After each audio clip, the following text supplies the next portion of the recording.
Olá!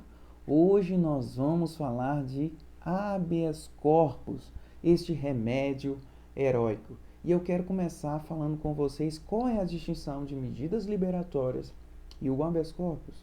Aqui no quadrinho está, na sua parte esquerda, ele diz o que é uma medida liberatória.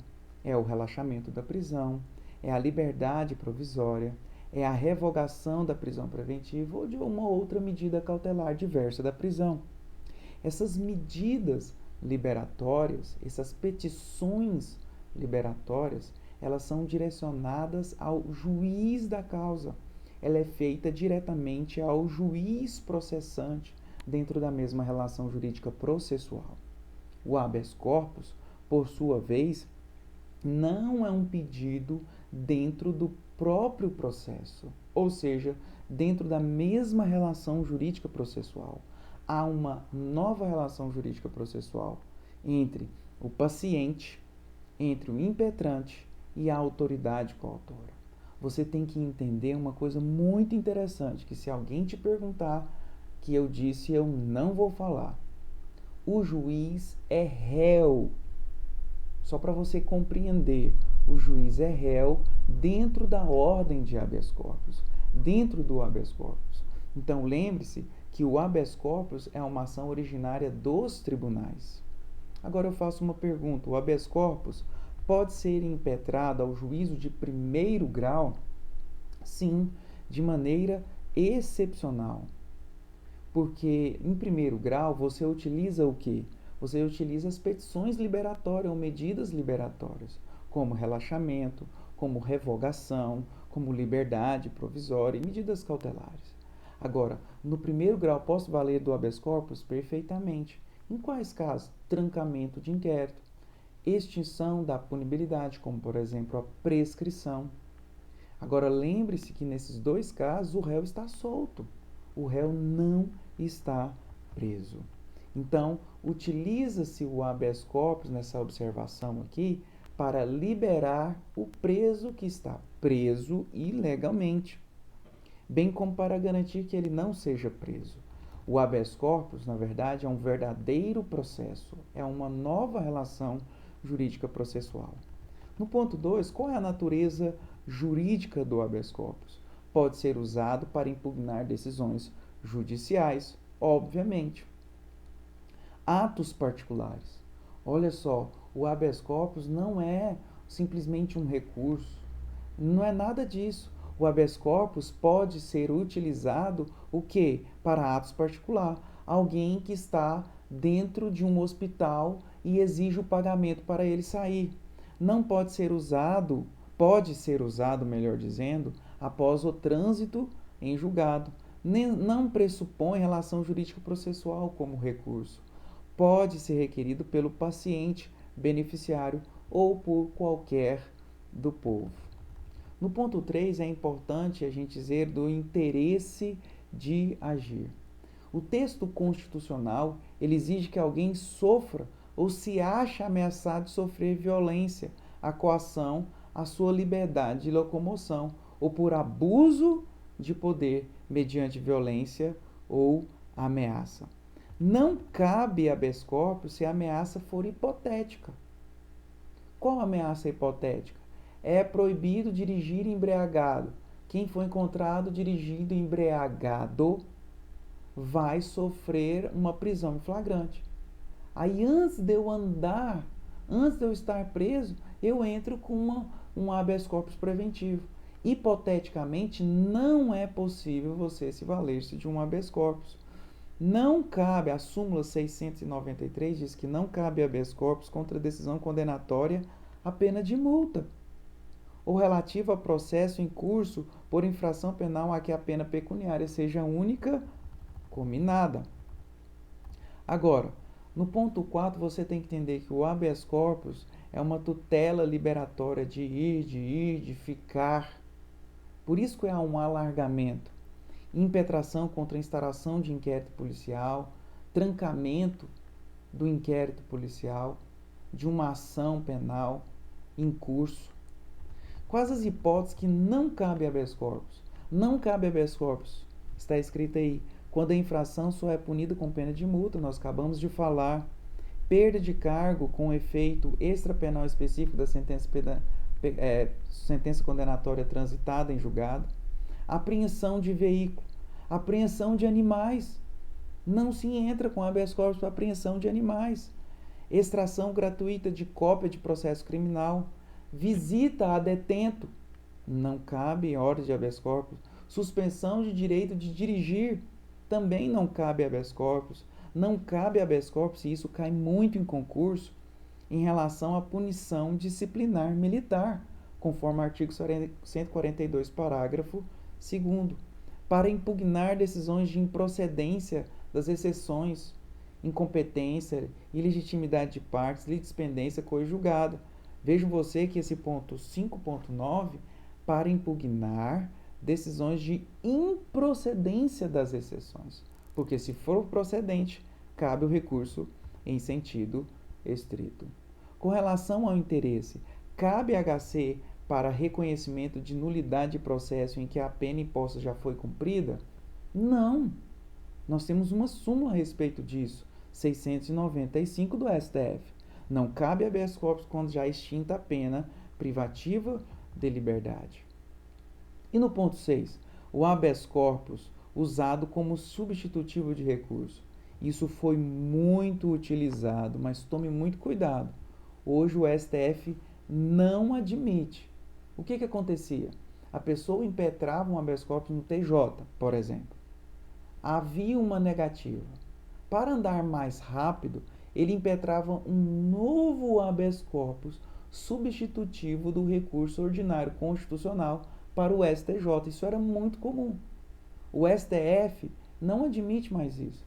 Se você impetra a ordem de habeas corpus no TJ, há uma negativa, cabe um recurso ordinário constitucional. Não pode se valer hoje do habeas corpus substitutivo. Impetrante.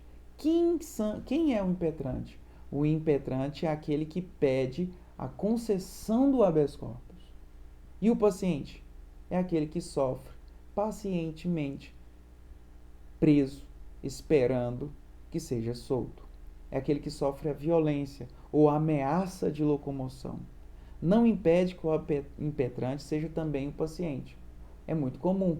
Ele está preso e ele mesmo impetra a ordem de habeas corpus. Mas pode contratar um advogado. O advogado impetra a ordem de habeas corpus em favor da pessoa que está presa.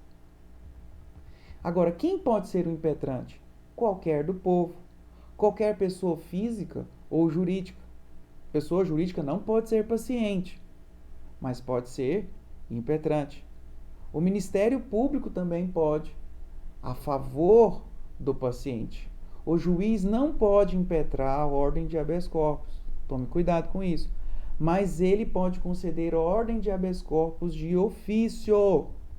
Olha o que o artigo 654, parágrafo 2º diz.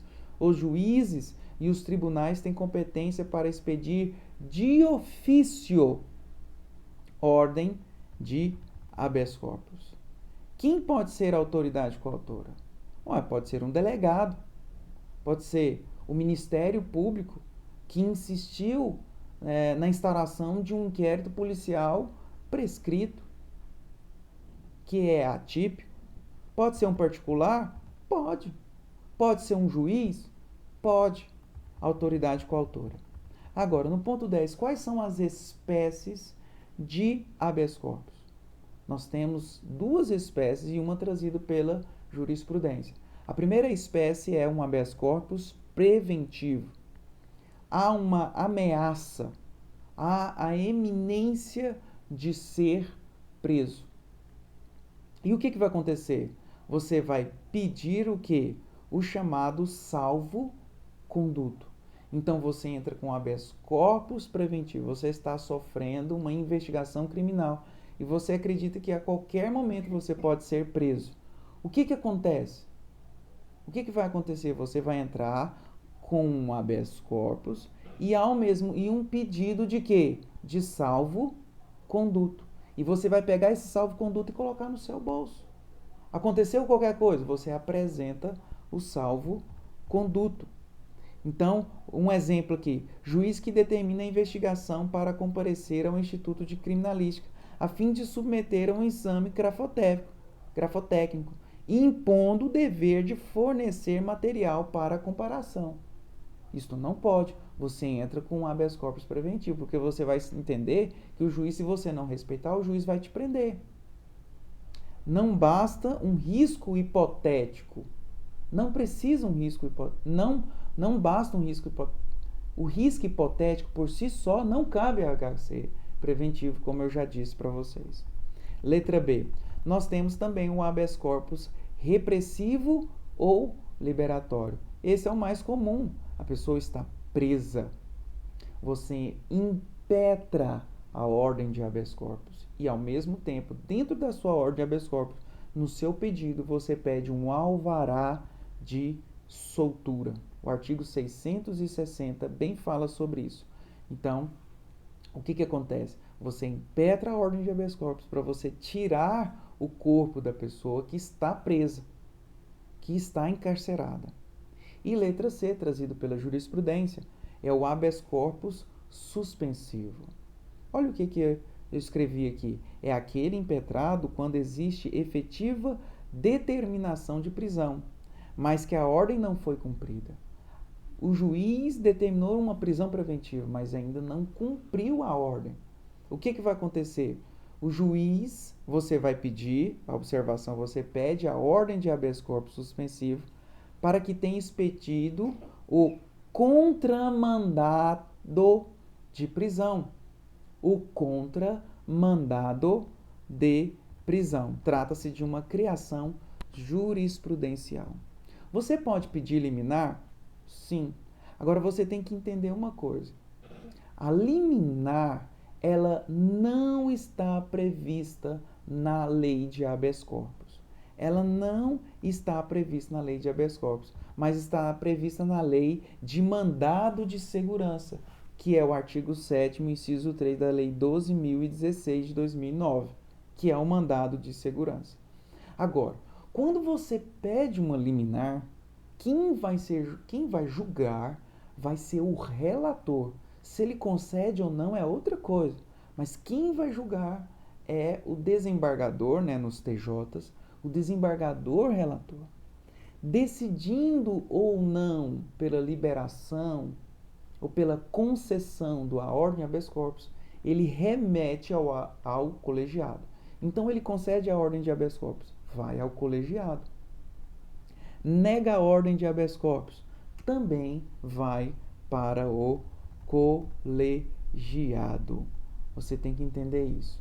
Indeferimento da liminar, impetramento de novo HC, né?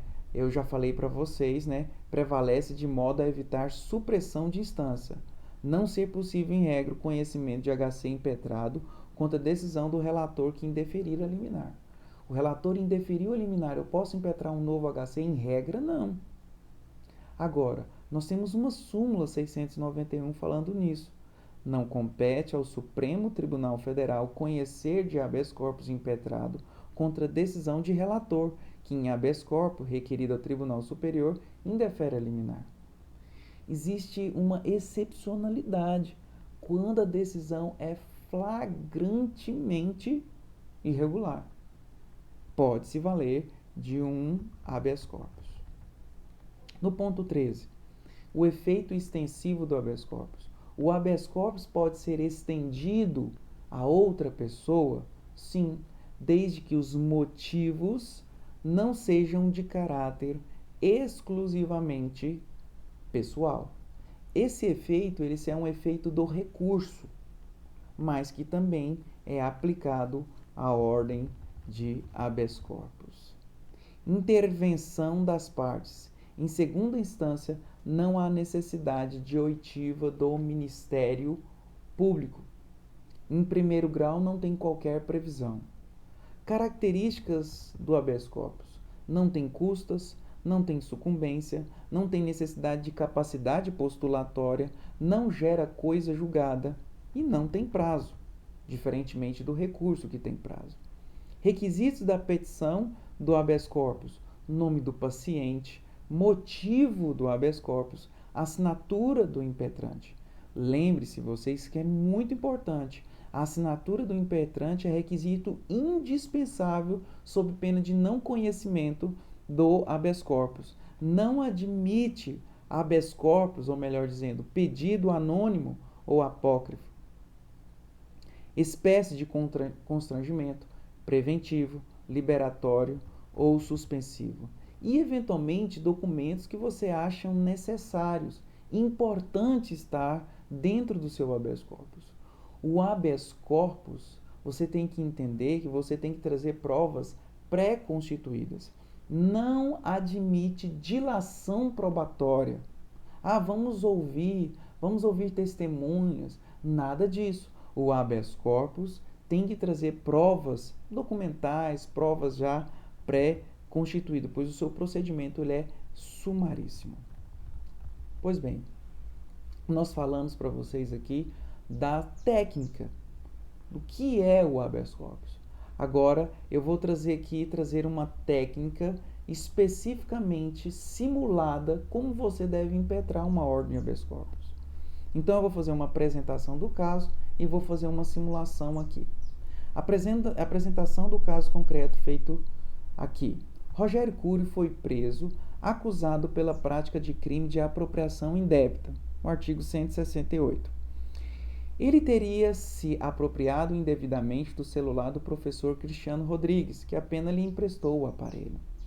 Preso em flagrante, Cury foi conduzido ao departamento de polícia, onde foi adotadas as providências de rotina, com a remessa, no mesmo dia, do auto de prisão em flagrante ao juiz da primeira vara criminal da cidade de Goiânia.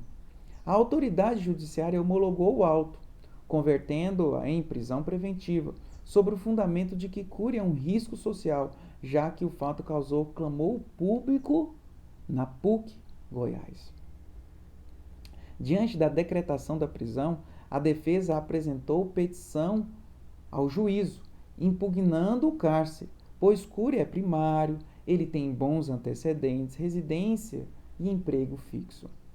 Apesar dos argumentos defensivos, o pleito restou negado pelo magistrado, quem indeferiu a petição. Como advogado contratado, apresente a peça apropriada para combater o cárcere, com todos os argumentos pertinentes. Lembre vocês que ele entrou com uma petição liberatória e foi negada. A partir da negativa, aí sim você vai se valer da ordem de habeas corpus. Primeiro item que você tem que ficar atento é o endereçamento.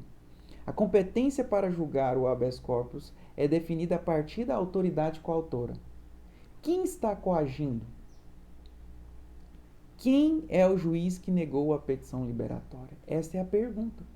Vamos imaginar aqui que seja um juiz de primeiro grau. Quando um juiz de primeiro grau sentencia, quem julga ele de uma apelação? O TJ. Da mesma forma vai ser a competência para julgar o habeas corpus. Se o juiz de primeiro grau ele indefere, quem julga? O TJ. Se o TJ indefere a ordem de habeas corpus, numa ação originária, por exemplo, do TJ, quem que rever as decisões dos embargadores dos TJs? O STJ. Quem revê decisões do STJ? O STF. É dessa forma que você tem que fazer a análise de quem julga a ordem de habeas corpus. A partir do momento em que o juiz homologou o APF e converteu em preventiva, passou a ser a autoridade coautora. O habeas corpus, neste caso, vai ser direcionado ao presidente do tribunal competente.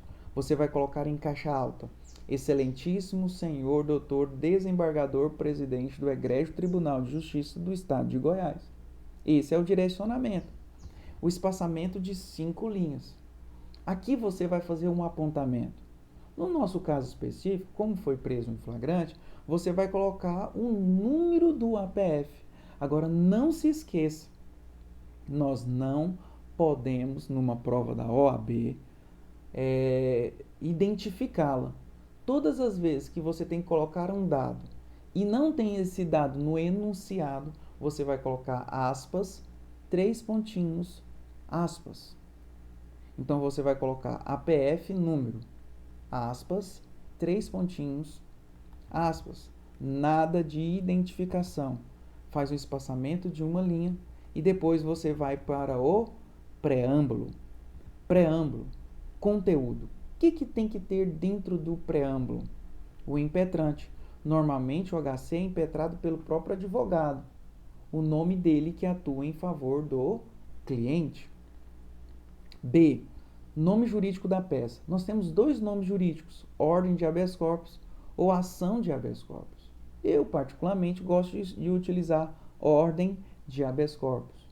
Letra C. Artigos de lei para embasamento. Quais são os artigos de lei de embasamento dentro do preâmbulo? Nós temos aqui o artigo 5º, inciso 68, e o combinado com o artigo 647 e seguintes do CPP. Nesse caso, eu vou fazer uma indicação de liminar. Letra E, indicação da autoridade coatora. Isso é importante porque o desembargador, relator, ele pode pedir informações àquele que eventualmente está coagindo a prisão. Indicação do paciente com uma qualificação exauriente. Olha só, você tem que fazer de maneira exauriente. Porque o juiz não tem, o desembargador, ele não sabe quem é ele. Então tem que falar tudo, quem ele é. Então eu coloquei aqui um exemplo. O exemplo. Você, o advogado, né? Advogado regularmente inscrito nos quadros da OAB sobre o número no escritório da rua, procuração em anexo. Vem à presença de Vossa Excelência, com fulcro nos artigos 68 da Constituição Federal, combinados com o artigo 647 seguintes do CPP. Impetrar, coloca em caixa alta, ordem de habeas corpus, com pedido liminar. Em razão, olha o pedido liminar aí, gente. Em razão de ato praticado pelo meritíssimo juiz da primeira vara criminal da cidade de Goiânia, Goiás, deve indicar quem é a autoridade coautora. Ora apontado como autoridade coatora, em favor de Rogério Cury. Agora você vai falar tudo dele. Nacionalidade, como não tem no enunciado, não coloca. Estado civil, profissão, filiação, portador de RG, CPF, residente domiciliado na rua, ora apontado como paciente, pelas razões de fato e de direito a seguir indicadas. No item 6, espaçamento de uma linha. Vamos fazer. Parece muito preciosismo, mas não. É importante você fazer você é um advogado. Você tem que fazer uma peça bem feita. Narrativa fática. Aqui eu não tenho necessidade de colocar. Mas você vai narrar o que aconteceu. Por que ele está preso? Do que aconteceu? Item 8 do direito. Aqui é importante. Só cabe... Olha aqui, ó, eu vou fazer uma explicação e coloquei essa explicação. Só cabe prisão preventiva ao primário e de bons antecedentes se a pena é superior a 4 anos. A apropriação indébita, a pena é até 4 anos. Assim, o juiz não respeitou um dos pressupostos de admissibilidade do artigo 303, inciso 1. Mais que isso, o juiz diz que a prisão é essencial, é um risco social, pois gera clamor social. Para com isso. Essa ideia do clamor social, garantia da ordem pública, a garantia da ordem pública é a possibilidade de praticar novos delitos. Não existe não deixou claro que ele vai praticar novos delitos. Exemplo. Vamos aqui. A prisão, eu vou fazer aqui a apresentação da tese. A prisão preventiva deve ser impetrada na atual ordem constitucional como uma medida extrema, sendo tolerada em situações de gravidade considerável, pautadas inclusive pela pena máxima arbitrada combinada ao delito. Você apresentou a tese. Agora você vai fazer uma premissa maior. De acordo com o artigo 3, o que é premissa maior? Você apresenta a tese. A premissa maior, o que você vai fazer? Você vai trazer o aspecto jurídico. De acordo com o artigo 313 do CPP, em regra, a prisão preventiva só é passível de decretação nas infrações cuja pena máxima seja superior a 4 anos, o que não ocorre na espécie. Esse limite objetivo de admissibilidade é exigido pela norma, pois a condenação à pena que não excede a 4 anos é admissível pena alternativa mais favorável ao réu. Então, a premissa maior. A premissa menor, você vai alinhar uma coisa com a outra, o fato com a lei. No caso em tela, o paciente foi autuado em flagrante pela suposta prática do delito de apropriação indébita, disciplinado no artigo 168 do Código Penal, cuja pena máxima é de 4 anos e restritiva de liberdade. Se no fim do processo cabe pena alternativa, quanto mais no início das investigações. Olha só, você conciliou uma coisa com a outra. E agora você faz uma conclusão. E utiliza aquelas expressões, posto isto, portanto. Aí eu coloquei aqui, posto isto, é inviável a manutenção da restrição à liberdade de locomoção. Você colocou a primeira tese. Vamos para a segunda tese? Vamos lá, apresentação da tese. Como, se não bastasse, a preventiva exige a presença de fumus commis delicti e periculum libertatis, que vem justificar as razões legais do cárcere. Agora vamos para a premissa maior, vamos trazer isso à luz. À luz do artigo 312, não pode impetrar a ordem, não pode interpretar a garantia da ordem pública como clamor social, pois a jurisprudência só admite a prisão pela ordem pública quando existe a possibilidade da prática de novos crimes. Ponto. Agora vamos lá para a premissa menor. No caso em tela, o juiz, com máxima vênia, não atendeu o imperativo legal, decretando a prisão em virtude de um suposto risco social e pelo um clamor causado pelo suposto ato criminoso. Caso, como é sabido, tais argumentos são contestados, mesmo porque o paciente é primário, não tem maus antecedentes, tem residência e emprego fixo e não é claramente um risco social. Premissa menor. Vamos para a conclusão?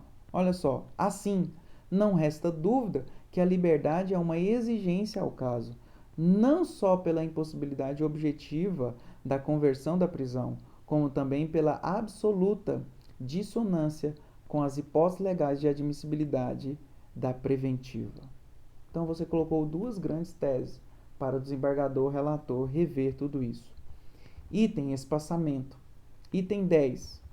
Da liminar. Você vai colocar da liminar. Por que você quer a liminar? É pedir agora o que seria possível somente no final do julgamento, por seus pares. Então, exemplo, liminarmente requer a imediata concessão da ordem de habeas corpus, expedindo-se para tanto ao competente alvará de soltura, no nosso caso específico, fazendo cessar de imediato intolerável constrangimento à liberdade do paciente. Faz um espaçamento e depois você coloca do pedido. Tudo em caixa alta, do pedido. Olha só, eu trouxe aqui um exemplo.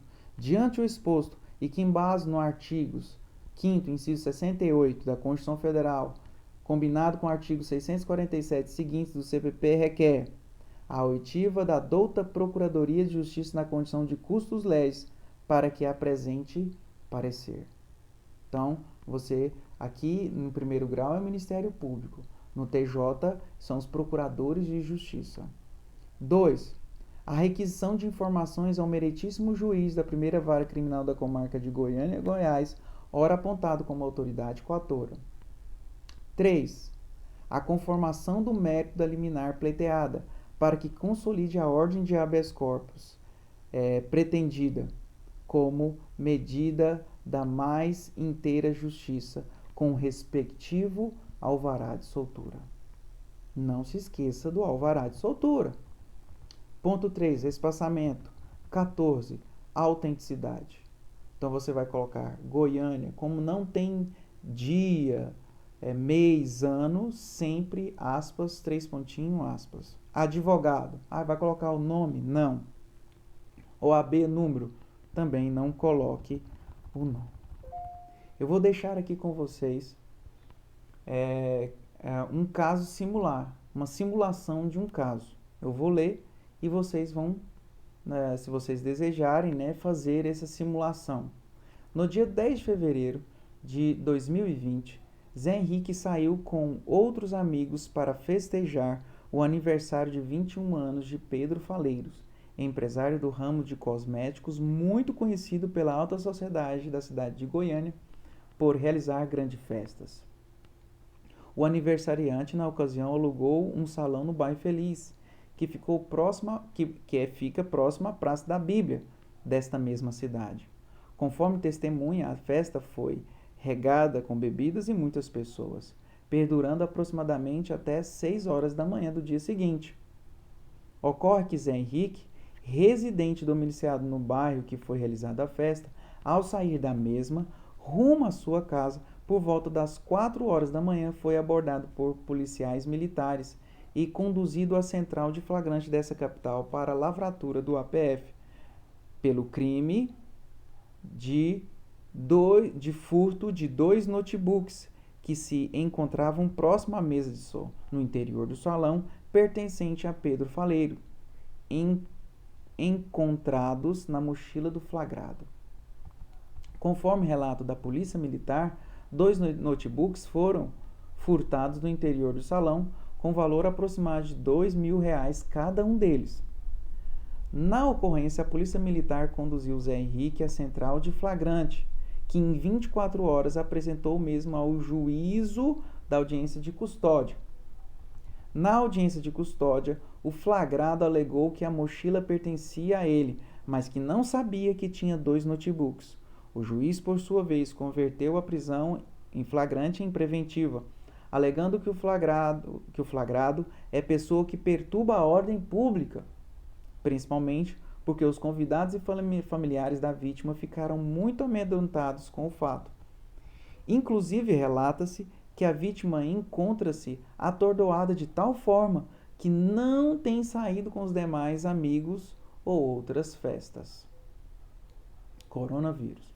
Zé Henrique, atemorizado com a prisão, contrata advogado que requer o relaxamento da prisão em juiz da terceira vara criminal da comarca de Goiânia.